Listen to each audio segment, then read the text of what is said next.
Julia Rogozarski, je suis consultante en home coaching et en feng shui.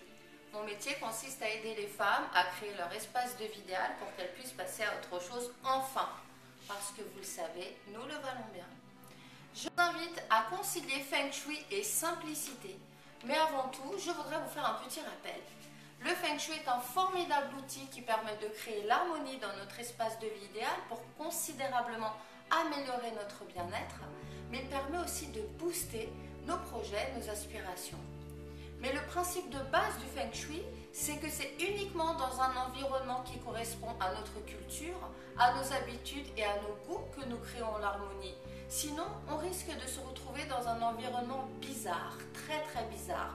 Et c'est ce qui m'est arrivé il y a 10 ans quand j'ai débuté dans le feng shui, où j'ai acheté tout un tas de choses pour activer les différents secteurs, mais je me suis rendu compte au final que mon intérieur ne reflétait absolument pas qui j'étais et j'ai commencé à m'y sentir plutôt mal.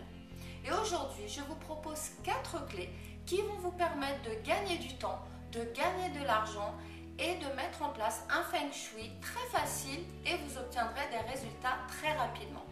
Première règle du feng shui, bannissez l'idée d'aller acheter tout un tas d'objets parce que c'est conseillé dans les livres. Lâchez-moi! Mais... Il est inutile d'aller acheter des choses et d'encombrer votre espace. En général, on a tout ce dont on a besoin à la maison pour amorcer un très bon feng shui. Non. Deuxième clé. Je vous invite à faire le tour de votre maison et à libérer l'espace de toutes ces vieilleries qui ne vous servent plus à rien. L'objectif, c'est d'avoir un inventaire clair et précis de tous les objets que vous utiliserez plus tard pour la mise en place de votre feng shui. Troisième règle, c'est maintenant et seulement maintenant que vous allez sectoriser le plan de votre maison. Et enfin, quatrième règle, n'activez pas tous les secteurs de votre maison en même temps. Prenez le secteur que vous voulez activer en priorité, mettez toutes les choses en place et attendez les résultats savourés.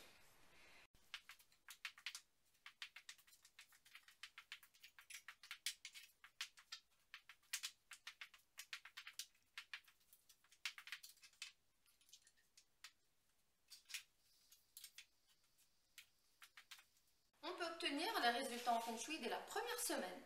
Votre maison doit vous correspondre et en aucun cas à un dogme ou à des modes.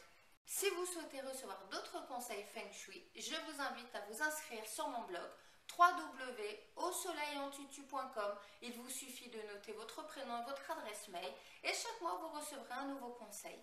Je vous souhaite beaucoup de bonheur dans votre espace que vous ajustez au fil de vos aspirations et au fil de votre vie. À très bientôt!